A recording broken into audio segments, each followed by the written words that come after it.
भाग 15. मी अजूनही इथेच आहे. त्या वाड्यातून ज्या न्हाव्याला आणि त्याच्या मित्रांना सोन्याची नाणी मिळाली होती ते आता सधन बनले होते. त्या गावात त्यांनी त्यांचं मोठं घर बांधलं होतं. पण न्हावीने त्या दोघांना त्या वाड्याचा इतिहास सांगितला होता, म्हणून ते दोघेही परत त्या वाड्याकडे फिरकले नाहीत. हितेशने तो वाडा सरकारी खात्यात जमा केला.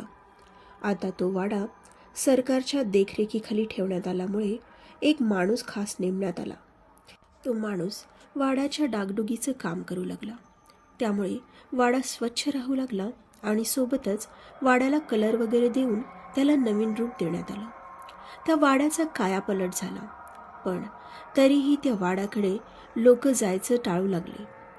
दिवसामागून दिवस जात होते. सरकारी खात्यात असल्यामुळे सकाळी त्या वाड्यात थोडीफार रहदारी असायची, पण जशी रात्र व्हायची त्यावेळी तो वाडा एकदम बकास आणि खूपच भयानक वाटायचा. रात्री त्या वाड्याचं रूपच बदलून जायचं. अजूनही चुकून माकून रात्रीच्या वेळी त्या वाड्यासमोरून जाणाऱ्याला विचित्र आवाज यायचे. तो वाडा त्याच्याकडे आकर्षित करायचा, पण वाडा मागच्या आणि पुढच्या बाजूने बंद असल्याने आवाज ऐकणाऱ्याला वाटायचं की कदाचित त्याला काहीतरी भास झाला असेल. असो, तर एक व्यक्ती जो सरकारी खात्यात कारकून पदावर काम करत होता. त्याचं स्वतःचं असं घर नव्हतं. त्याचं नुकतंच लग्न झालं होतं. त्याच्या कुटुंबात त्याच्या बायकोशिवाय त्याचे आई बाबा आणि त्याचा लहान भाऊ होता. तो सध्या कॉलेजमध्ये शिकत होता. तर हा व्यक्ती म्हणजेच लोकेश शहा. त्याची बायको नेहा शहा, त्याचे बाबा जिग्नेश शहा, आई कोकिलाबेन आणि लहान भाऊ प्रितेश शहा. लोकेश नवीन घराच्या शोधात होता. त्याच्यावर संपूर्ण घराचा भार होता, कारण कमावणारा तो एकटाच होता. खर्च भरपूर व्हायचा. प्रितेशचं शिक्षण चालू होतं, त्यासाठी पैसे खर्च करणं गरजेचं होतं. मग आईबाबांच्या दवाखान्याचा खर्च आणि त्यात घर भाडंही होतं. त्यामुळे त्याला पगार पुरत नव्हता. त्यामुळे तो अशा घराच्या शोधात होता ज्या घरासाठी त्याला पैसे कमी मोजावे लागतील आणि घरही चांगलं असेल. खरं तर असं घर मिळणं खूप कठीण होतं, पण त्याचे प्रयत्न चालूच होते.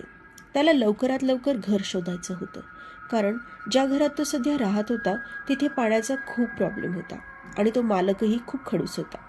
कधी कधी एखाद्या महिन्यात खर्च जास्त झाला आणि त्यामुळे जर भाडं द्यायला उशीर झाला तर तो मालक खूप बोलायचा आणि मुदत द्यायचा की एवढ्या दिवसात भाडं जमा झालं पाहिजे. लोकेशचा नाईलाज होता, कारण एकतर त्याला तिथून ऑफिस जवळ पडत होतं आणि दुसरं म्हणजे ते घर त्याने बघितलेल्या इतर घरांच्या तुलनेत बरं होतं, म्हणून तो तिथे राहत होता. लग्नाच्या आधी त्यानं कसंबसं मॅनेज केलं, पण आता त्याला हे सगळं अवघड जात होतं. म्हणून त्याने विचार केला की तो त्याच्या सिनियरशी बोलेल आणि त्याचा प्रॉब्लेम सांगेल. त्याप्रमाणे त्यानं आपल्या सरांना सांगितलं की त्याला असं घर हवंय ज्याचं भाडं कमी असेल आणि घरही मोठं असेल. त्याचे सर म्हणाले, माझ्या माहितीत तर कोणतं घर नाहीये, पण माझा एक मित्र आहे. त्याला घरांच्या बाबतीत फार माहिती असते. मी त्याला विचारतो, मग तुम्हाला हे सांगतो. ऐकून लोकेशला आनंद झाला. मग त्याने सरांचा निरोप घेतला आणि परत आपल्या कामाला लागला. 2-4 दिवस असेच निघून गेले. एके दिवशी काम करत असताना त्या सरांनी त्याला बोलावलं. त्याला विचारलं की कुठं घर पाहिलंय का. त्यानं नकारार्थी मान हलवली. मग ते सर त्याला सांगू लागले, आपल्या खात्यात एक वाडा जमा झालेला आहे. तो वाडा बराच मोठा आहे. त्या वाड्याला 2 मजले आहेत, पण तू फक्त खालच्या मजल्यावर राहू शकतोस, कारण एकतर तू सरकारी कर्मचारी आहेस आणि तुला सध्या गरजही आहे. त्यामुळे तू त्या वाड्यात राहायला जाऊ शकतोस, पण तो वाडा आपल्या शेजारच्या गावात आहे.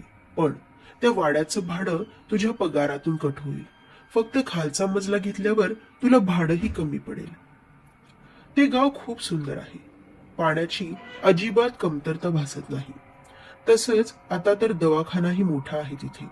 फक्त एवढंच आहे की तुम्हाला अपडाऊन करावं लागेल. त्यांचं बोलणं ऐकून लोकेश विचारात पडला. इथून दुसऱ्या गावी जायचं म्हणजे थोडं अवघडच होतं, कारण एकतर त्याला आणि त्याच्या कुटुंबाला त्या गावची सवय, मग नवीन जागा, नवीन वातावरण, ह्यात आपला निभाव लागेल की नाही ह्याचा तो विचार करू लागला.